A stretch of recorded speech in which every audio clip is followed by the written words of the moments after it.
சிவகங்கை மாவட்டம் மானாமதுரை அருகே நெல் அறுவடை வாகனம் ரிவர்ஸில் இயக்கப்பட்ட போது மோதியதால் பின்னால் இருசக்கர வாகனத்தில் காத்திருந்த கர்ப்பிணி உயிரிழந்தார். தாகியார் நகரைச் சேர்ந்த 21 வயது பெண் சோனியா காந்தி தனது சகோதரருடன் இருசக்கர வாகனத்தில் நெல் அறுவடை வாகனத்தை பின்தொடர்ந்ததாக கூறப்படுகிறது.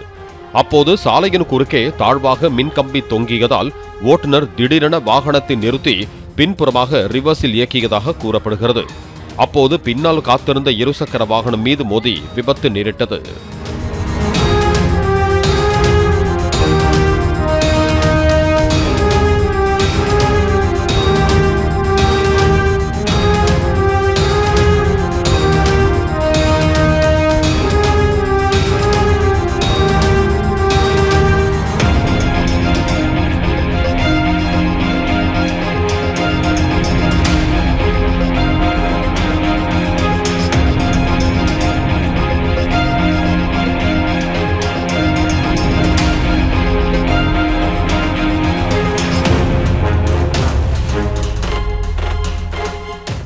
பிளே ஸ்டோர் மற்றும் ஆப் ஸ்டோரில் இருந்து பாலிமர் செயலியை QR கோடு மூலம் பதிவிறக்கம் செய்யுங்கள்.